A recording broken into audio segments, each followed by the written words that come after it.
사랑하는 성도 여러분, 어떻게 지내시고 계시는지요? 성도 여러분이 너무나 보고 싶은 아침입니다. 오늘 또 하나님의 말씀으로 사랑하는 성도 여러분들과 잠시 교제를 나누고자 합니다. 오늘 살펴볼 말씀은 시편 91편 14절에서 15절에 있는 말씀입니다. 제가 말씀을 봉독해 드리겠습니다. 하나님이 이르시되 그가 나를 사랑한즉 내가 그를 건지리라. 그가 내 이름을 안즉 내가 그를 높이리라. 그가 내게 간구하리니 내가 그에게 응답하리라. 그들이 환난 당할 때에 내가 그와 함께하여 그를 건지고 영화롭게 하리라. 아멘. 오늘 우리는 모세의 기도로 알려져 있는 시편에 있는 말씀을 함께 묵상하게 되어 있습니다. 기도의 사람 모세에게 하나님께서는 기도할 것을 요청하셨고, 그리고 그 기도에 반드시 응답해 주실 것을 약속해 주고 계십니다. 오늘 말씀을 요약해 보면 하나님을 사랑하는 사람은 하나님께 기도하게 되어 있고, 하나님께서는 기도하는 그 사람을 환난 가운데서 반드시 건져 주신다고 약속하고 있습니다. 먼저 하나님이 기도자에게 요청하는 자세가 있습니다. 하나님만 사랑하는 것입니다. 여기 하나님을 사랑하다라고 하는 히브리어는 하스와크라고 하는 단어인데, 달라붙다, 애착을 갖고 있다, 강력하게 끌어안다라고 하는 뜻이 있다고 합니다. 마치 어린아이가 엄마 품에서 떨어지지 않기 위하여 고사리 손에 온 힘을 다주고 엄마 품을 의지하고 있는 것과 같은 그러한 현상을 형상화했다고 합니다. 우리 사랑하는 성도 여러분들과 제가 이 하나님을 사랑하는 단어에 합당하게 하나님을 붙들고 있는지를 생각해 보셨으면 좋겠습니다. 사랑하는 성도 여러분들의 손에 붙들고 의지하고 있는 것은 무엇입니까? 오늘 우리의 손을 펴십시오. 그리고 하나님을 붙잡으십시오. 하나님과 연합하십시오. 그래서 온전한 사랑을 이루시기를 간절히 소원합니다.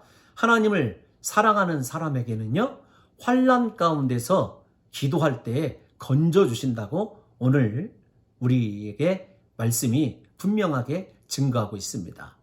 사랑하는 성도 여러분, 우리가 두 번째로 생각해야 될 것이 하나님을 사랑하는 사람들에게도 환난은 찾아온다는 것입니다. 환난은 예기치 않게 찾아오는 고통을 의미하는데, 그 환난을 하나님께서 환난으로 남겨두시는 것이 아니라 하나님께서 환난을 붙잡고 일하시는 것을 우리가 보게 될 것이에요.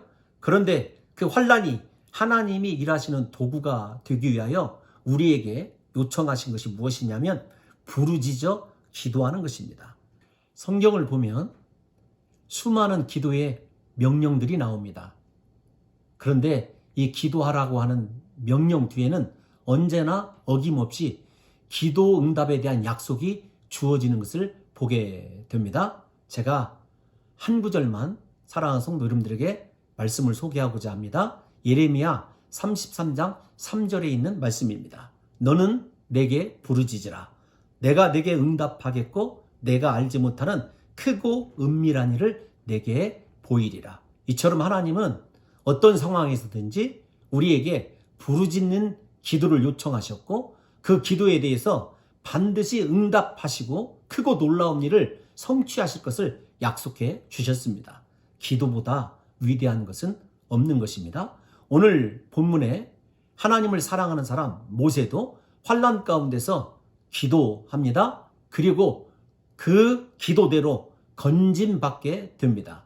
건져내다라고 하는 단어는 모세와 아주 밀접하게 관련이 되어 있는 단어입니다.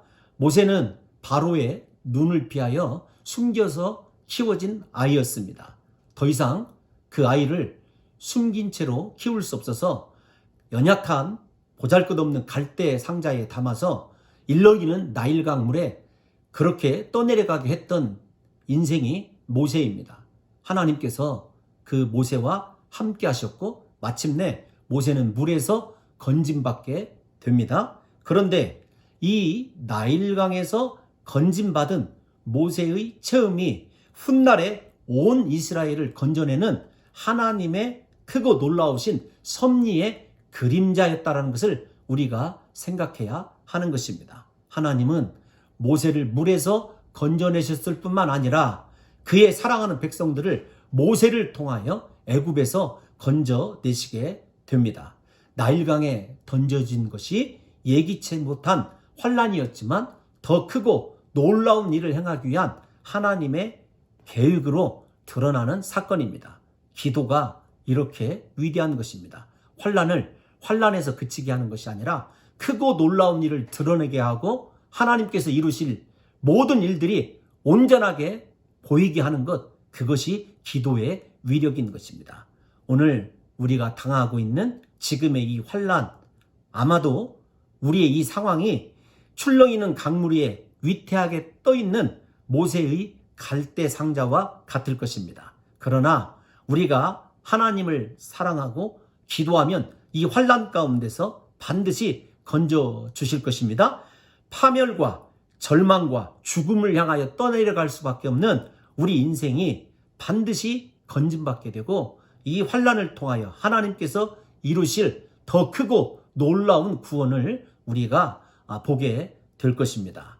사람으로는 할 수 없습니다. 그러나 하나님은 하십니다. 왜냐하면 하나님은 반드시 우리의 기도에 응답해 주시겠다고 약속하셨기 때문에 그렇습니다. 제가 이 말씀을 묵상하면서 제 가슴에 가장 강력하게 와닿은 말씀은 그가 내게 간구하리니 내가 응답하리라는 약속의 말씀입니다. 사랑하는 성도 여러분, 우리가 이 위기의 순간에 할 수 있는 것, 우리 손을 다 내려놓으시고 오직 하나님을 붙드시고 부르짖어 기도하는 것입니다. 하나님은 우리의 기도에 반드시 응답하실 것입니다. 기도는 만사를 변화시킵니다. 기도하는 한 사람은 기도하지 않는 민족보다 강하다고 그렇게 말씀하고 있습니다. 부디 우리 사랑하는 성도 여러분들과 제가 기도함으로 말미암아 이 환란에서 건짐받을 뿐만 아니라 이 말씀의 결론이 어떤 것이죠? 환란에서 건져내는 것으로 멈춰지는 것이 아니라 하나님께서 높여주시고 영화롭게 하실 것이라고 약속해 주셨습니다.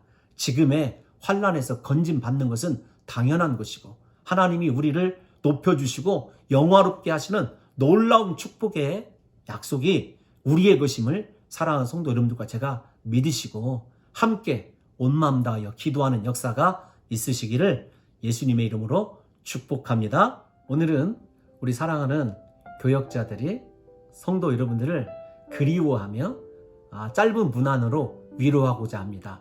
우리 교역자들의 위로와 응원을 들으시고 이 힘든 시기에 힘을 내셔서 잘 대처해 가시고 이겨내시기를 간절히 소원합니다. 감사합니다. 한교주 목사입니다. 5주 동안 예배를 드리지 못하고 성도 여러분들을 교회에서 보지 못하게 돼서 너무나 그립고 또 보고 싶습니다. 아무쪼록 이 코로나 바이러스 잘 이겨내시고 하루속히 교회에서 함께 만나서 예배할 수 있기를 간절히 소망합니다. 우리 교역자들도 함께 기도할게요. 힘내세요. 감사합니다. 사랑하는 봉동중앙교회 성도님들 그리고 청년지체 여러분, 이재준 목사입니다. 함께 모여서 예배하는 기쁨과 행복이 얼마나 컸었는지를 새삼 느끼고 있습니다. 그날이 속히 하나님께서 허락하여 주시기를 기도하고 있습니다. 그때까지 영적으로나 육적으로 늘 강건하시기를 바라면서 주님의 이름으로 사랑합니다. 축복합니다. 할렐루야, 공동중앙교회 성도 여러분 안녕하세요. 고경민 목사입니다. 코로나19 확산으로 인해서 그 불안감으로 인해 함께 예배드리지 못한 지가 벌써 한 달이 지났습니다. 함께 찬양하고 예배함이 얼마나 감사하고 행복했는지 새삼 느끼고 있는데요. 이 어려운 시기에 더욱 하나님의 말씀을 의지하고 이겨내기를 바라며 우리 모두 다시금 함께 예배드린 날이 속히 오기를 간절히 기도하며 이겨나갈 수 있기를 바랍니다. 사랑하고 축복합니다. 안녕하세요. 조광석 목사입니다. 코로나 바이러스로 인해서 일상이 조금은 생소한 가운데 살아가는 현실이 조금은 이상하게 느껴집니다. 이럴 때일수록 우리의 경건의 시간을 점검하며 하나님께 한 걸음 더 나아가기를 소망합니다. 사랑하는 성도님들과 하루속히 함께 모여 예배할 수 있기를 간절히 소망하며 기도하겠습니다. 감사합니다. 네, 사랑하는 여러분 안녕하세요. 김진 목사입니다. 봄은 왔지만 봄은 오지 않았습니다. 불청객이 따라옴으로 말미암아 우리는 진정한 봄을 빼앗기고 말았습니다. 아무쪼록 저는 기도합니다. 속히 우리에게도 이런 쇠사슬과 결박과 두려움과 공포에서 해방되는 그날이 속히 오기를 간절히 기도합니다. 또 뵙겠습니다. 사랑합니다. 안녕하세요. 잘 지내고 계시죠? 우리 빨리 만나서 함께 예배 드리시게요. 사랑합니다. 성도님 안녕하세요. 건강하게 잘 계시죠? 건강하게 잘 계시죠? 우리 만날 날을 함께 열심히 기도하게요. 사랑합니다. 사랑합니다. 어떻게 되기를.